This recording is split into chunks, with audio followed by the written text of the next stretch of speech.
ఆడవారు ముసుగు వేసుకోవాలా?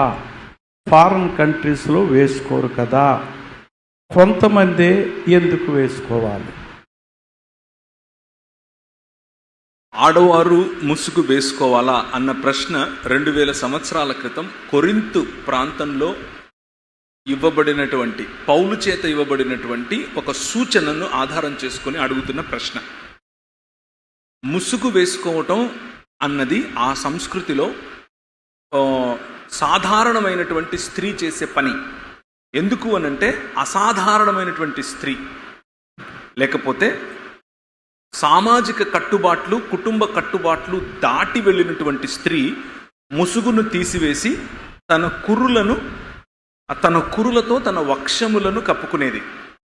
పైన జాకెట్లు లేకుండా వక్షములను కురులతో కప్పుకుని ప్రజలను, కస్టమర్స్ను ఆకర్షించడం అనే పని చేసేది. ముఖ్యంగా అక్కడ ఉన్నటువంటి కొరింతు, గలతీ, ఎఫెసీ, కొలసి ఇవన్నీ కూడా ద్వీపాలు, రోమా సామ్రాజ్యంలో భాగాలే కానీ ద్వీపాలు. వాటిల్లో అర్తెమీ దేవత లాంటి దేవతలు, దాన్ని ఏమంటారు, డయానా దేవత లాంటి దేవతలు, వారి వారి మందిరాలు ఉండేవి. ఆ మందిరాలకు పూజారిణులు ఉండేవారు, పూజారులు కాదు, పూజారిణులు ఉండేవాళ్ళు. ఆ పూజారిణులు ఏం చేస్తారు అని అంటే దేవదాసీలుగా బ్రతుకుతారు.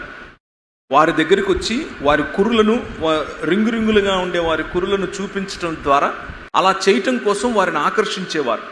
అలా ఆకర్షించిన తర్వాత వారి దగ్గర నుంచి వారి విరాళాలు వగేరా పుచ్చుకునేవారు. ఇది అక్కడ ఉన్నటువంటి సంస్కృతి. కురులు చూపించి అర్ధనగ్నత్వాన్ని ప్రదర్శించేది దేవదాసీలు.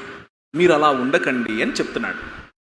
అంతేకాని మీరు ముసుగేసుకుంటే ఎక్కువ పరిశుద్ధులు, ముసుగు తీసేస్తే తక్కువ పరిశుద్ధులు, ముసుగేసుకోగానే దేవుడు మీ ప్రార్థన ప్రత్యేకంగా వింటాడు, ముసుగు వేసుకోకపోతే దేవుడు మీ ప్రార్థన వినడు అన్నది అక్కడ సందర్భం కాదు.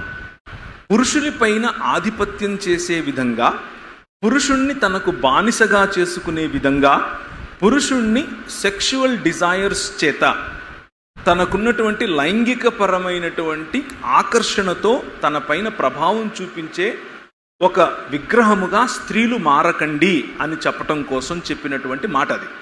ఇది దాని సందర్భం. దాన్ని అలా కాకుండా భక్తికి ముడివేసి మనం వేరే రకంగా చెబితే అది 2000 సంవత్సరాల తర్వాత విపరీత అర్థం వస్తుంది. కాబట్టి మన సంస్కృతిలో గౌరవప్రదంగా ఉండటం, చీర చక్కగా కప్పుకొని ఉండటం, అలా ఉన్నంత వరకు మనకు ఇబ్బంది లేదు.